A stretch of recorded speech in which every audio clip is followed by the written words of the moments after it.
नमस्कार, आप देख रहे हैं रोहतास वाणी।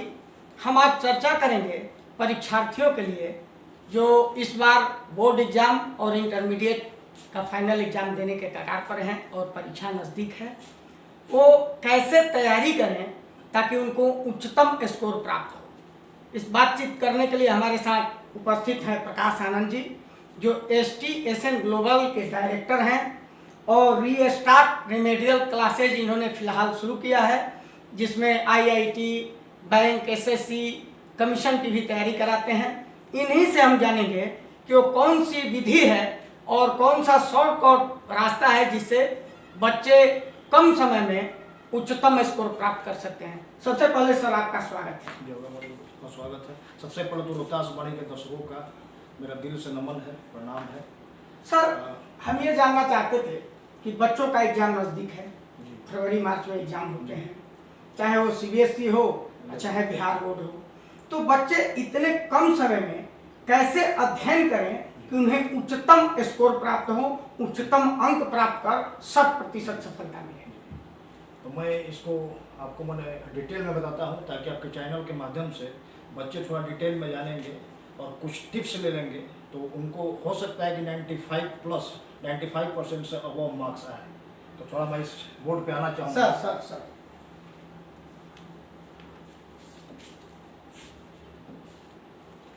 जी, जैसा कि रोहतास वाणी के दर्शकों यानी कि विशेषकर 10th और 12th के बच्चे जो फरवरी और मार्च में अपने अपने बोर्ड का एग्ज़ाम देने वाले हैं, 95% to 100% लाना एक हार्ड टास्क तो हो सकता है, लेकिन ऐसा नहीं है कि यह इम्पॉसिबल है, असंभव है। क्योंकि आपके डिस्ट्रिक्ट में हर साल लगातार 3 साल बिहार बोर्ड में स्टूडेंट्स टॉप करते आ रहे हैं, इसलिए कोई बहुत ये सीवियर टास्क नहीं है।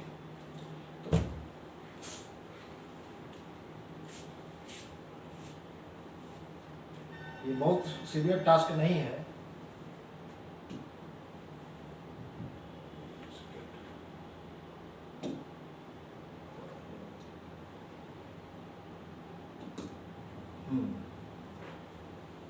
तो अभी बिहार बोर्ड के बच्चे हो या CBSE के बोर्ड के बच्चे हो, उनके पास कुल मिला के 4 से 5 महीने टाइम है। इस 4 से 5 महीने पहले से ही आप बोर्ड को ध्यान में रखते हुए तैयारी प्रारंभ करते। सबसे पहले start your exam preparation early. अभी भी कोई खास विलम्ब नहीं हुआ है, तो अभी से आप स्टडी अपनी कर सकते हैं। Seriously create a comprehensive study plan that covers all subject. आज रोहतास वाणी को देखने के बाद आप बैठिए और बैठ के एक कॉम्प्रिहेंसिव स्टडी प्लान तैयार कीजिए, जिसमें आपके सारे सब्जेक्ट बराबर कवर हो जाए और आपको एग्जामिनेशन के दौरान किसी भी तरह का तनाव नहीं हो। उसी के बारे में मैं कुछ आपको टिप्स बता रहा हूँ। Identify weak area. सबसे पहले कोई भी विद्यार्थी जब अपने स्टडी का प्लान बनाने चलता है या बिजनेसमैन ही प्लान करने चलता है, तो सबसे पहले हम लोग अपनी कमजोरियों की तरफ ध्यान देते हैं कि हम में कौन कौन सी कमजोरी है सब्जेक्ट को लेके, प्लस सब्जेक्ट के प्रॉपर एरियाज को लेकर, टॉपिक सब टॉपिक चैप्टर को लेके। तो उन कमजोरियों को ध्यान में रखते हुए पहले अपनी कमजोरियों को नोट करें। कमजोरियों को नोट करने के बाद अब उसका सॉल्यूशन देखें कि इन कमजोरियों पे हम 4 से 5 महीने में कैसे विजय प्राप्त कर पाएंगे, कैसे इसे हम इम्प्रूव करेंगे। इसके लिए अपने शिक्षकों, अपने सीनियर्स, अपने दोस्त मित्रों का भी सहारा आप ले सकते हैं। इसीलिए किसी भी काम को करने के लिए प्लान बहुत ही आवश्यक है। नेक्स्ट है intensify your revision, practice with simple papers and previous years. जब आपकी प्लान बन जाएगी, आप तैयारी आरंभ कर देंगे और तैयारी जो आपकी समाप्त होगी, उस समय की ये बात है कि आप रिवीजन कैसे करेंगे, प्रैक्टिस कैसे करेंगे और सिंपल पेपर आपका कैसे होगा। आगे आते हैं, master the syllabus and exam pattern. 6 महीने बीत चुके हैं, चाहे CBSE बोर्ड के बच्चे हो या बिहार बोर्ड के बच्चे हो, सभी को CBSE या बिहार बोर्ड का एग्जामिनेशन पैटर्न और सिलेबस के बारे में A to Z पता होगा।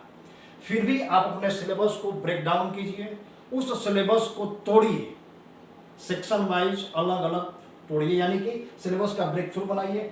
थ्रूली understand the syllabus for each subject. सारे सब्जेक्ट के पाठ्यक्रम को आप भली भांति टॉपिक वाइज समझिए। समझने के बाद आप प्रीवियस ईयर्स के 2 साल, 4 साल, 5 साल, 10 साल के भी प्रश्नों को आप देख सकते हैं।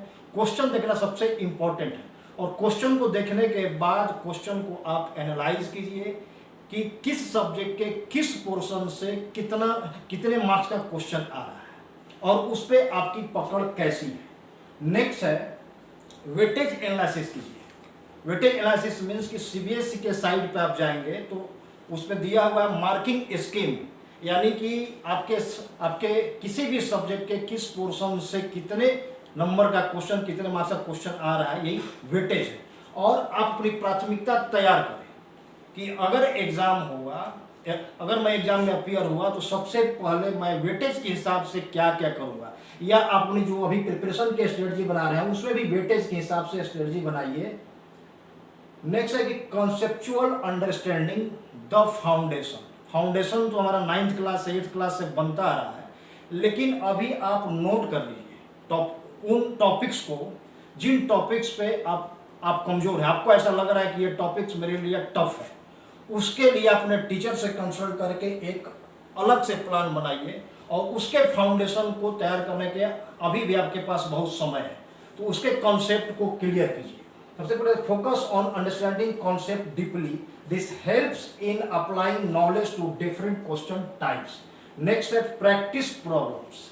ये हमारे विक्रमगंज जैसे छोटे शहर में मेजर प्रॉब्लम है स्टूडेंट्स के साथ, क्योंकि मैं भी एक स्कूल का डायरेक्टर हूं और क्लासेज लेता हूं, तो मैं देखता हूं कि बच्चे सारे काम करते हैं लेकिन ये प्रैक्टिस नहीं करते हैं, सीधे बच्चे एग्जाम में लिखते हैं। जैसे अभी चल रहा है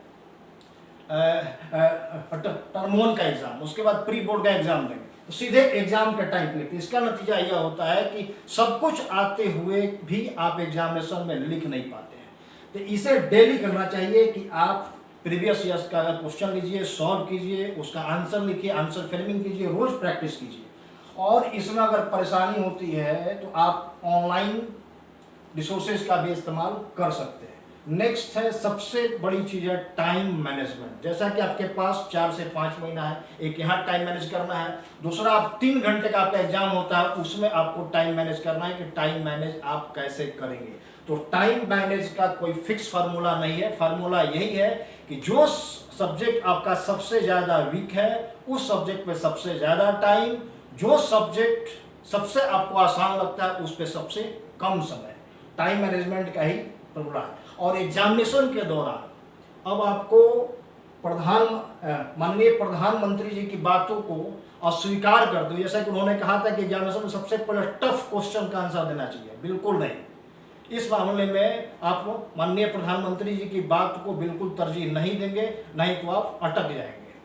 सबसे पहले हम अटेम्प्ट करते हैं इजी से इजीएस्ट क्वेश्चन, उसके बाद इजियर, उसके बाद इजी, उसके बाद हार्ड क्वेश्चंस पे आते हैं।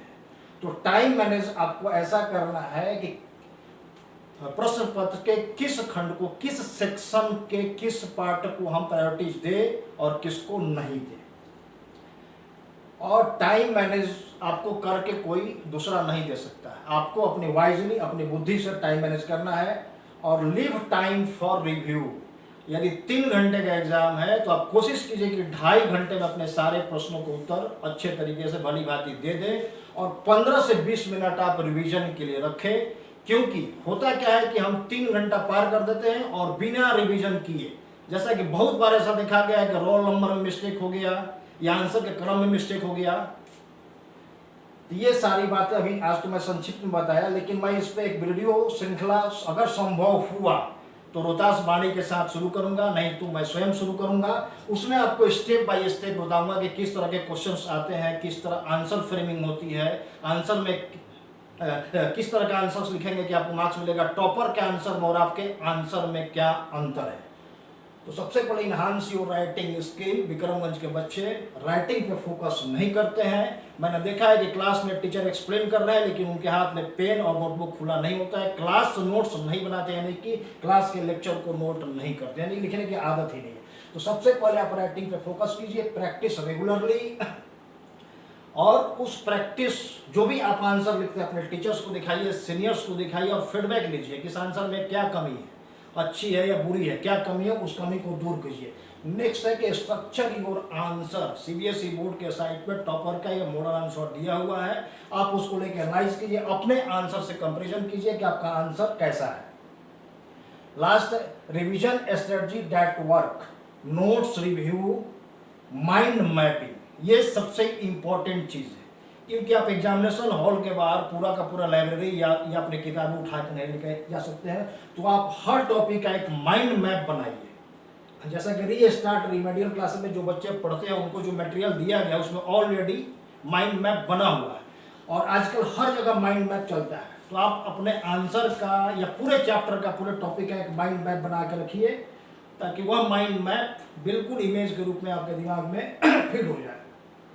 और ग्रुप स्टडी को तरजीह दीजिए। ग्रुप स्टडी मीन्स स्टडी वहाँ करना, ना कि बातचीत करना है। इससे फायदा क्या है कि हम जब पढ़ते हैं और दूसरे को पढ़ाते हैं, तो दूसरे को पढ़ाने में हम ज़्यादा मेहनत करते हैं, तो दूसरों को पढ़ाने के चक्कर में अपनी पढ़ाई भी हो जाती है। इसीलिए जब engage in group discussion, teaching other reinforces your own understanding. Last but not least, practice makes perfect. अब इसमें एक्टिविटी है, आपको क्या एक्टिविटी करना है इस 5 महीने में। सैंपल पेपर को सप्ताह में कम से कम आपको एक बार देखना है, खंगालना है। इसका बेनिफिट क्या होगा कि आप एग्जामिनेशन के और क्वेश्चन के फॉर्मेट से बिल्कुल फेमिलियर हो जाएंगे, उतने ही फेमिलियर जितने फेमिलियर आप अपने स्मार्टफोन से हैं। नेक्स्ट है प्रीवियस ईयर्स पेपर को बाई वीकली, 2 सप्ताह पर भी एक बार एनालाइज करना, उसका आंसर देना। इससे क्या होगा कि अंडरस्टैंडिंग क्वेश्चन ट्रेंड्स। और नेक्स्ट है टाइम मॉक टेस्ट, बिल्कुल स्टॉप वॉच सामने लगाइए, अपना पेपर लीजिए और 3 घंटे में आप board as a mock test की मैं एग्जामिनेशन हॉल में बैठा हूँ, बोर्ड का एग्जाम दे रहा हूँ, इस तरह से आप महीने में कम से कम एक बार एग्जाम दीजिए। तो इस तरह से आप 5 बार एग्जाम दे चुके होंगे एग्जामिनेशन हॉल में जाते जाते। इतनी बातों को आप सीरियसली लीजिए। उसके बाद है सबसे बढ़कर मेंटेन योर वेल बीइंग। ऐसा नहीं कि पढ़ते पढ़ते तबीयत खराब हो जाए, एग्जामिनेशन के टाइम पे डेंगू, मलेरिया, फीवर कुछ भी हो जाए। इसलिए बैलेंस डाइट, एडुकेट स्लीप, पर्याप्त मात्रा में नींद लीजिए और रेगुलर थोड़ा बहुत एक्सरसाइज कीजिए। और जहाँ तक हो सके सोशल मीडिया, यूट्यूब यानी कि स्मार्टफोन से अपने को दूर रखिए। थैंक यू, इतना आप कीजिए। उसके बाद जी देखा गया है कि कुछ बच्चों को एग्जाम फीवर होते हैं जी, आप सुने हैं? जी बिल्कुल बिल्कुल। तो एग्जाम फीवर से वो बच्चे कैसे बचें? जी, एग्जाम फोबिया, जो बच्चे साल भर पढ़ते हैं या कंटिन्यू पढ़ते हैं उनका कोई एग्जाम नहीं होता है। एग्जाम उन्हीं बच्चों का होता है जो बच्चे एग्जाम के टाइम पे यानी कि 1-2 महीने पहले पढ़ना स्टार्ट करते हैं। इसलिए मेरा आपसे रिक्वेस्ट है कि एग्जाम फोबिया से बचने के लिए आप अभी से अपनी तैयारी शुरू कीजिए। फिर भी यहाँ स्ट्रेस मैनेजमेंट के टेक्निक्स कुछ आपको बता रहा हूँ। डीप ब्रीथिंग, जब भी आपका मन घबराए एग्जामिनेशन हॉल के अंदर ही, अगर हाथ कांपने लगे या आप नर्वस हो जाए, चेहरा लाल हो जाए, तो चुप नहीं, आंख बंद कीजिए और डीप ब्रीथिंग कीजिए। गहरी लंबी सांस 2-4 बार लीजिए, आप बिल्कुल अपने को हल्का महसूस करेंगे और एग्जाम में लिख पाएंगे। दूसरा है कि अभी आपके पास टाइम है, थोड़ा सा 10 मिनट 15 मिनट सुबह या शाम को मेडिटेशन कीजिए। और सबसे बड़ी चीज़ है कि पॉजिटिव अफर्मेशंस अपने आप को दीजिए, खासकर सोने से पहले। सोने से पहले आप अपने सबकॉन्शियस माइंड को यह संदेश दीजिए कि मैं टॉप करूंगा, मेरा एग्जाम बिल्कुल अच्छा होगा, मैं पढ़ने में बहुत अच्छा हूं, मैं टॉप कर गया हूं, मीडिया मेरा इंटरव्यू लेने के लिए आई हुई है, मुझे फुल माला लोग पहना रहे हैं। इस तरह का अफर्मेशन आप कम से कम 10 से 12 बार सोने से पहले प्रतिदिन दीजिए, ताकि ये आपके सबकॉन्शियस से अनकॉन्शियस माइंड में चला जाए और ये अपना काम करना शुरू कर दे। जैसा कि शाहरुख खान की एक मूवी थी, उस मूवी का नाम ओम शांति ओम। कहता है कि जिस चीज़ को आप शिद्दत से याद करते हैं तो पूरी कायनात आपकी मदद करती है। तो आप पॉजिटिव अफर्मेशन देंगे तो पूरी कायनात आपको बोर्ड में टॉप कराने में लग जाएगी। 95 to 100% मार्क्स आपको दिलवाने में पूरी प्रकृति लग जाएगी। नेक्स्ट है कि इस बीच में ब्रेक्स और हॉबीज को मत छोड़िए, खूब पढ़िए लेकिन बीच में थोड़ा सा ब्रेक ले लीजिए। कभी कभी आप मोबाइल अपना उठा सकते हैं और आपका जो भी हॉबी हो उस हॉबी पे भी थोड़ा सा टाइम दीजिए। इस तरह से आप अच्छा कर सकते हैं और एग्जामिनेशन फोबिया से दूर हो सकते हैं। और कोशिश कीजिए कि एग्जाम से 8 दिन पहले पढ़ाई लिखाई बंद कर दे, किताब कॉपी रख दे, केवल माइंड मैप का फाइल अपने पास रखे रिवीजन के लिए। धन्यवाद सर। चलिए, आपका ही बहुत। आगे हम फिर रोहतास वाणी पर बच्चों के लिए नया एपिसोड लेकर आएंगे प्रकाश आनंद के साथ।